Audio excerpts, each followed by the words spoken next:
join me in welcoming Royce as he guides us through the changes of the Rivoli, Art Deco survivor from the golden age of cinema.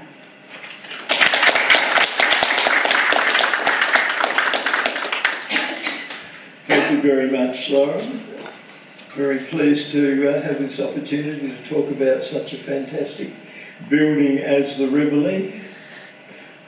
The Rivoli actually holds a special place in the history of Melbourne's cinemas. It was the last of Melbourne's large luxury cinemas to be opened at the start of the Second World War. It's always been renowned for its Art Deco styling, both externally and internally. Its conversion to an 8-cinema building resulted in what has been called the world's first Art Deco cinema complex. My talk will focus on the theatre's journey from the large single-screen building of 1940 to the complex of 8 screens that we have today. I'll also talk about what it was like to go to the pictures in those days, as it was a very different experience to the modern one. Actually, the history of the Rivoli starts long before 1940.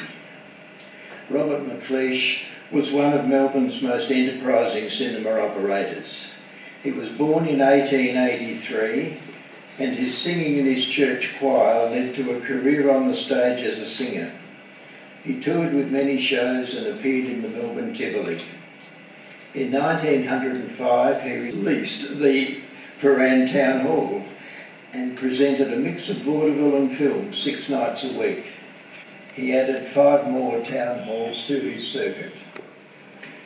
He then borrowed money to enable him to purchase or lease the Northcote Theatre in 1912, and from then on he concentrated on films. By 1920 he controlled 3 theatres and was ready to build his first Rivoli. Camberwell's existing picture theatre, locally known as Holland's after its proprietor, was in Burke Road, almost next door to the first Rivoli, and it had opened in 1914. It was already appearing old-fashioned by the time the Rivoli opened in 1921. The new theatre was an immediate success. McLeish continued to prosper, and by 1928 he was advertising in the Hoyt's magazine Screen News.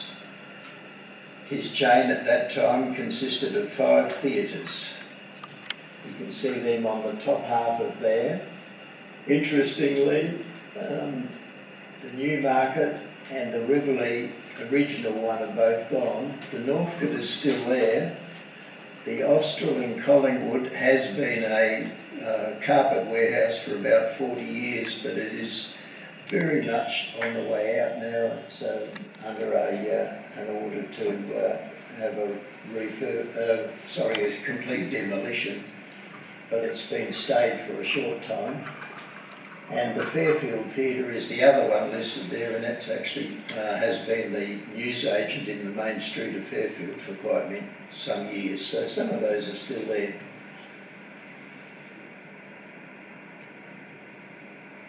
The only real competition for the Rivoli was Hoyt's Broadway. That opened as our theatre in June 1921, only 5 weeks after the Rivoli.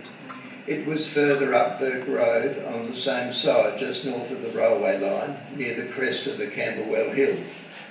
It was taken over by Hoyt's in 1927, and the name soon changed to the Broadway. Due to distribution arrangements with the studios, Hoyt's chain showed mainly 20th Century Fox and Warner Brothers movies, and the independent theatres such as the Rivoli screened MGM and Paramount movies, so there was never the competition that there is today. Both cinemas coexisted happily and attracted large audiences through the peak of cinema going for the next 30 years. By the mid-1930s, existing cinemas were looking a bit staid and old-fashioned. The new trend overseas, particularly in the USA, saw Art Deco evolve into Art Moderne with much more streamlined architecture.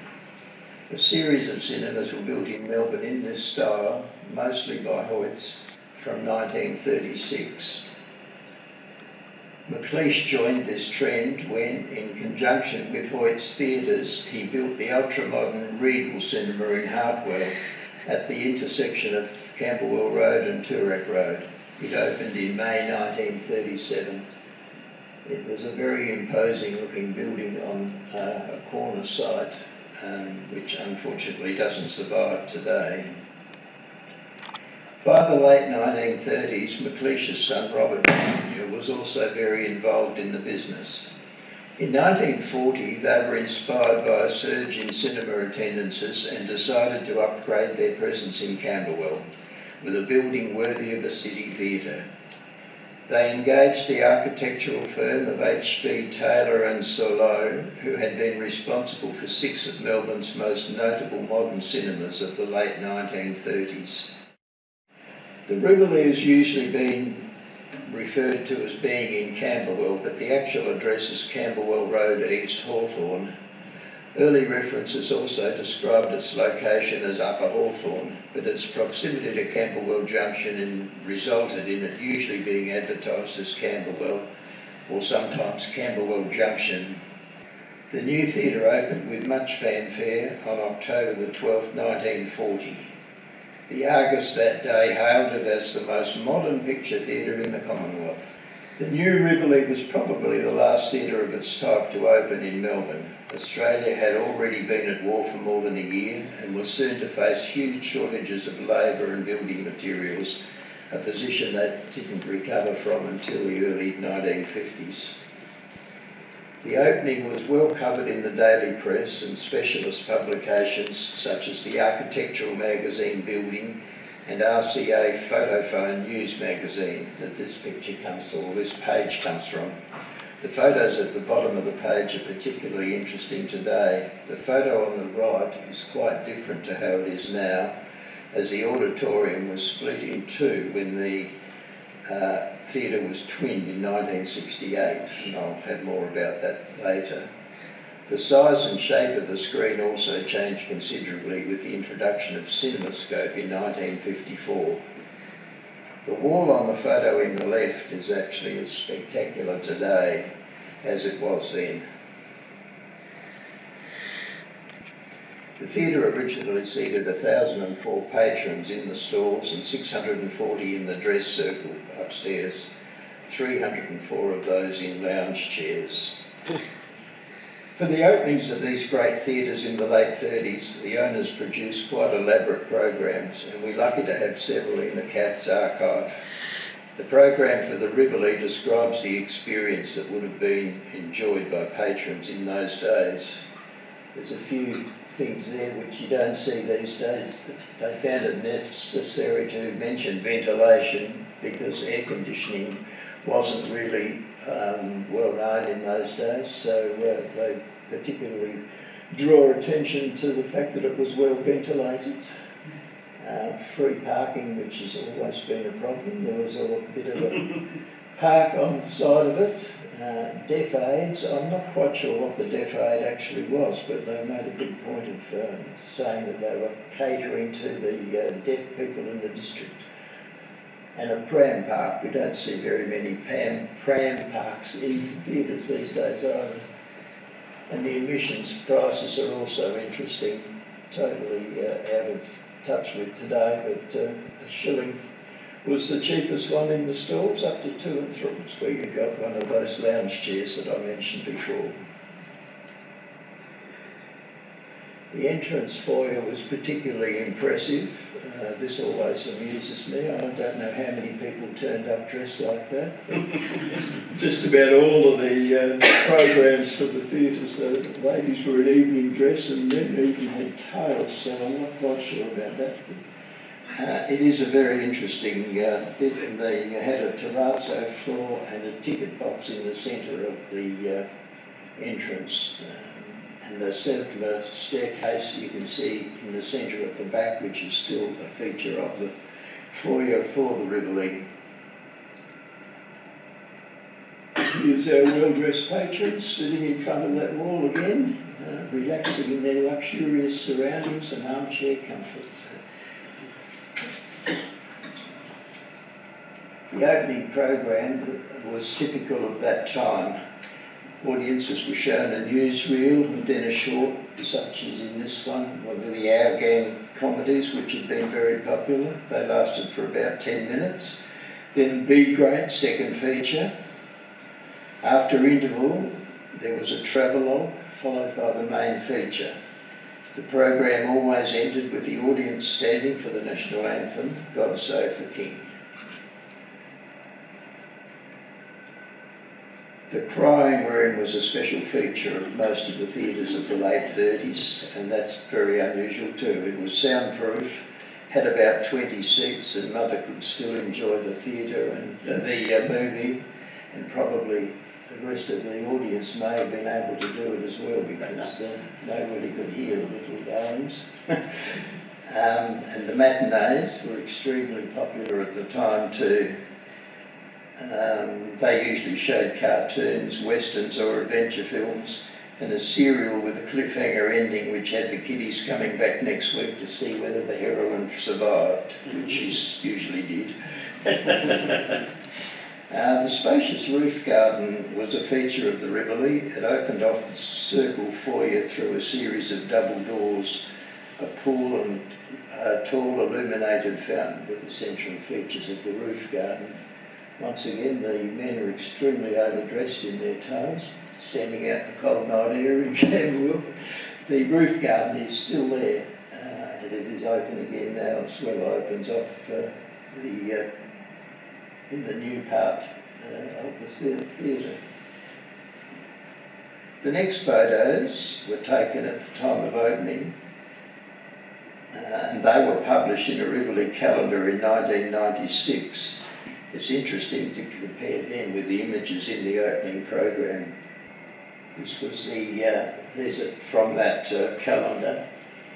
The ticket box is still there in the main entrance on the terrazzo floor. It was later moved, but it can still be seen there. That's a later photo that I took, and you can see on the floor in the semicircle there where the ticket box stood. As we'll also see later, that was carpeted during a later renovation in the 60s, and it wasn't until the theatre was renovated or almost rebuilt in the early 2000s that the terrazzo floor was again able to be seen. There's a view looking back. It was the old style of screen before CinemaScope, and on the left of the screen you can see the organ. They had a organist playing usually before and at interval live theatre organ music. Here it was always on the stage there, it didn't rise up out of the floor like they did in some of the theatres. There's a photo of the stalls again, and the window on the left-hand side, the square window, that was the crying room, so that was where Mum was able to watch the movie. This photo of the roof garden would have been taken a few years later, I think, than the previous photos. It was probably after a 1992 renovation, which included the addition of a new fountain. There's a photo that I took of it as it is now, so the roof garden is still there and able to be enjoyed, and it adjoins a bar area. Apart from Hoyts, who ran about 40 theatres, there were two independent groups of suburban theatres who shared advertising and sometimes switched movies with each other. This ad's from the mid-1940s, and it shows the group that included the McLeish theatres who were in that earlier ad. The Ball and the St Kilda Palais are the only ones of all those cinemas that are still operating, and in most cases the buildings were demolished long ago. The double bill that was in that ad would have attracted large audiences. Rita Hayworth was extremely popular at that time in the war. Gene Kelly was only in his 6th film and he didn't even rate his picture on the poster. So that changed a little bit later on. The supporting feature was Basil Rathbone in Spider-Woman, the Sherlock Holmes one. That series was very popular, and although it was a support here, that was sometimes screened as the main film. The program always had an interval, and the theatres had boys in uniform who walked around the auditorium selling ice cream and chocolates. As it says, called the uniform service boy. And this is a glass slide which would have been screened at the interval along with others advertising the local businesses. A lot of cinemas also had their own candy bars, as there was a good profit margin in those sales. Interestingly, Peter's ice cream was still sold at the Rivoli some 80 years later. Pass-outs were issued at the interval for patrons wishing to leave the building for a smoke or to visit the shops. This photo is from the early 1940s. The coffee lounge and chocolate shop next door would have done very good business from the theatre patrons. If you were lucky, a packet of fantails was always popular at the interval. You could sit and read the biographies of the movie stars on the wrappers, and they had a photo of the film star on the back of each box too, which I remember collecting way back when I was a kid. If it was a really special occasion, or he was trying to impress you, there may be a packet of scorched almonds or even a box of chocolates. And there's a few memories in that box, I think. This is a great photo with the Rivoli showing the very popular Laurence Olivier movie Hamlet, which won the Best Picture and Best Actor Oscars for 1948. This is the Australian poster for Hamlet, which was probably displayed at the theatre. The Australian censorship classification down there for general exhibition. Laurence Olivier got another job in 1953 when he narrated a documentary on the coronation of Queen Elizabeth. Australia was very English at that time, and the coronation produced many special issues of newspapers, magazines and books. Before the introduction of television, the only way to see any moving footage of such events was at the pictures, where a newsreel was always screened.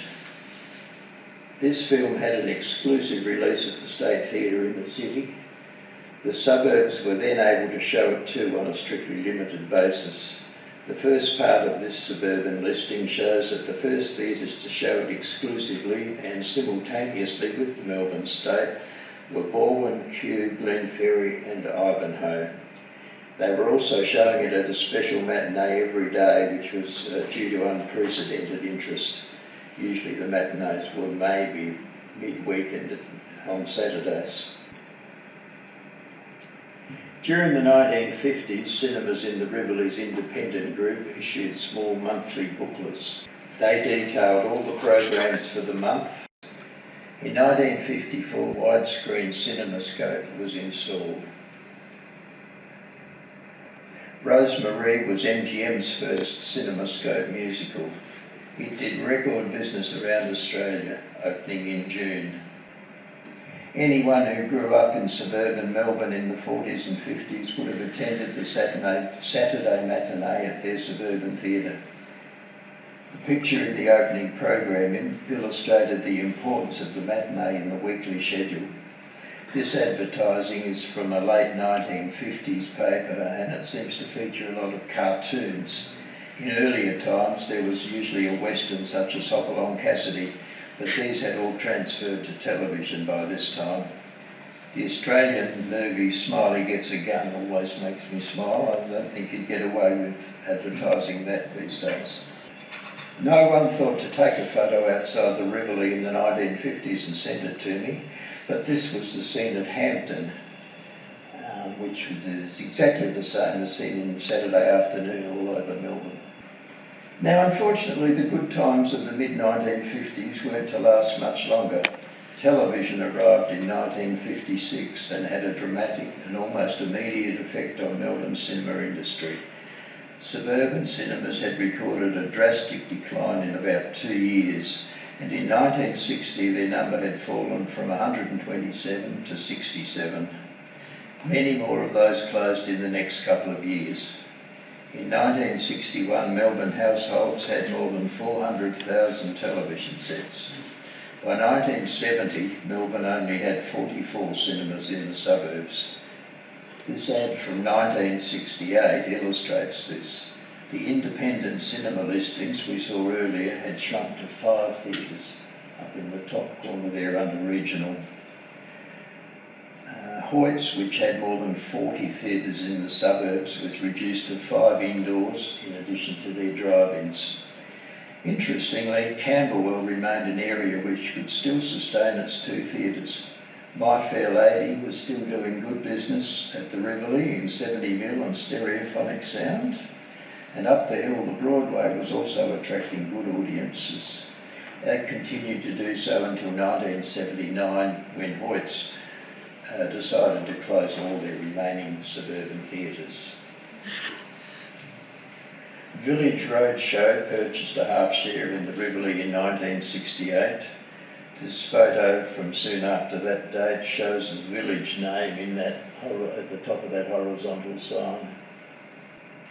The most dramatic change since opening occurred later in 1968, when the Rivoli was divided into 2 auditoria by extending the upstairs dress circle forward, creating one cinema above the other.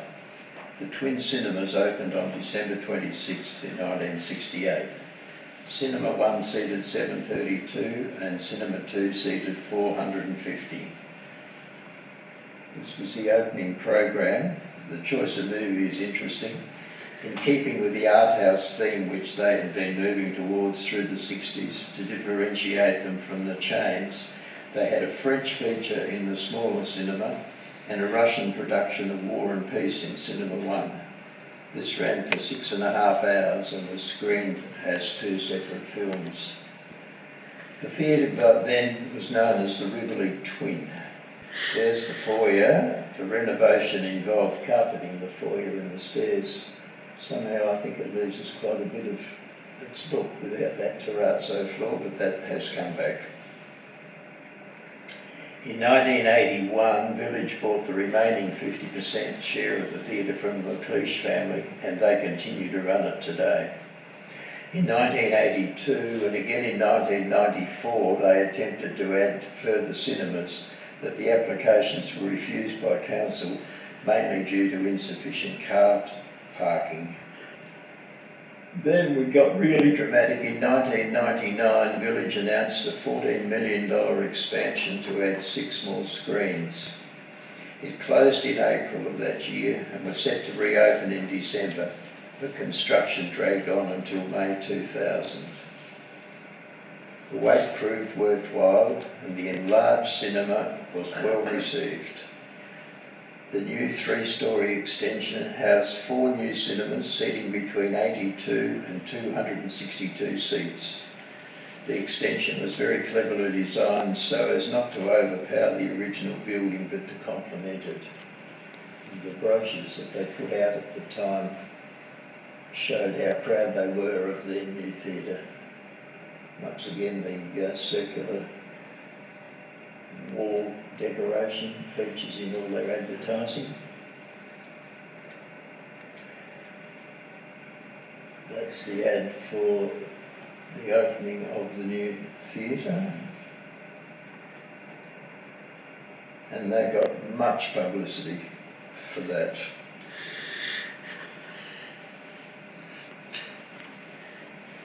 That's the new building, the original cinema. Village then looked on the Rivoli as the finest cinema in Melbourne, and they then started using it for premieres and prestigious screenings. That's the foyer. Premiere of Moulin Rouge. They actually had Nicole Kidman and Baz Luhrmann there, and the revamped Cinema 1, built in the dress circle of the 1940 building, and Cinemas 2 and 3 all showed the film simultaneously. And there's a couple of shots inside. That was with the after it had been split, that original screen, and that's looking from the stage back to the bio box. It's still quite spectacular. These 2006 photos of Cinema One showed it was such a fitting venue for that type of occasion. During that year it hosted another premiere with Harrison Ford, direct from Hollywood, for his latest movie, Firewall. And there he is signing autographs in Camberwell. Moving with the times, they moved into gold class in 2011. That included new dining and bar areas and a refurbished rooftop terrace. Another nod to the original building. In another note to the past, Quentin Tarantino's hit movie, The Hateful Eight, was screened in 70mm screen. Prior to the COVID disruption, the cinema premiered another new Australian movie, Palm Beach. After the lifting of COVID restrictions, I took this photo. The sign on there, on the front, says the message, "Welcome back to the movies."